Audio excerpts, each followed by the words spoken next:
ठाणे महापालिकेच्या प्रभाग क्रमांक 13 मधील दूषित पाणीपुरवठ्याच्या प्रश्नावर काढण्यात आलेल्या जनआक्रोश मोर्चानंतर महापालिका प्रशासनाने या विषयाची गंभीर दखल घेतल्याचा दावा ठाकरे गटाचे नगरसेवक शहाजी खुसपे यांनी केला आहे।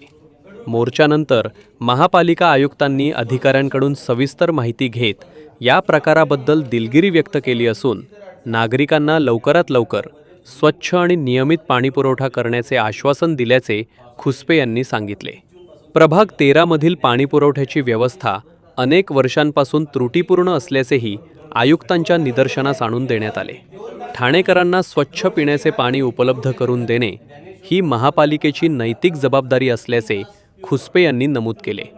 मात्र येत्या काही दिवसात ठोस उपाययोजना न झाल्यास प्रभागातील नागरिकांसह पुन्हा तीव्र आंदोलन छेडण्यात येईल असा इशाराही त्यांनी दिला आहे। सर्वप्रथम मी आयुक्तांचे खरोखर आभार मानेन।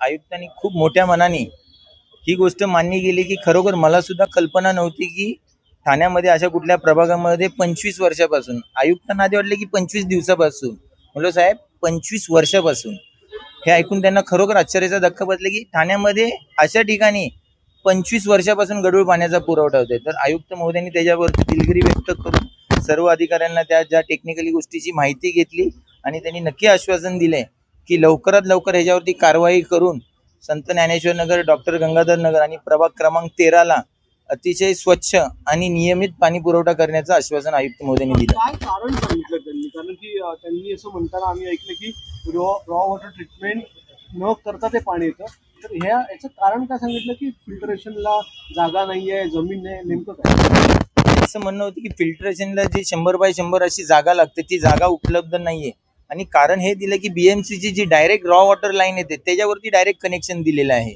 ही आधी भरपूर कनेक्शन होती, ही मागील 5 ते 10 वर्षापासून सर्व कनेक्शन काढण्यात आली, पण शेवटचं कनेक्शन हे संत ज्ञानेश्वर नगर, डॉक्टर गंगाधर नगर आणि प्रभाग 13चं हे मागील 25 वर्षापासून तसंच ठेवण्यात आलेलं होतं। आणि आयुक्तांनी ह्या गोष्टीबद्दल खरोखर अधिकाऱ्यांना समज दिली की अशा पद्धतीची गोष्ट असेल हे तुम्ही मला सांगायला हवं होतं आणि त्याच्यावरती कारवाई करायला हवी होती।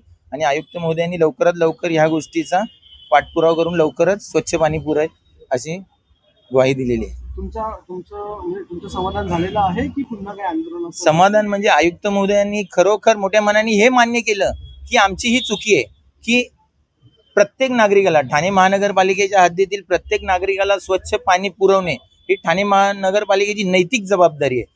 ती जबाबदारी टाळता येणार नाहीये, त्यामुळे ती नैतिक जबाबदारी आहे। तर आम्ही दिलगीर आहोत, तुम्हाला ह्या पद्धतीचं 25 वर्षापासून सातत्याने गढूळ पाणी येते, तर येत्या काही दिवसात आम्ही ह्याच्यावरती ठोस कारवाई करू आणि नक्कीच संत ज्ञानेश्वर नगर, डॉक्टर गंगाधर नगर, प्रभाग क्रमांक 13 मधील नागरिकांना दिलासा देऊ, याच्यावरती विश्वास ठेवू। जर येत्या काही दिवसात ह्याच्यावरती ठोस कारवाई जर काही झाली नाही तर नक्कीच परत संत ज्ञानेश्वर नगर, डॉक्टर गंगाधर नगर आणि प्रभाग 13 मधील सर्व नागरिकांतर्फे तीव्र आंदोलन छेडण्यात येईल।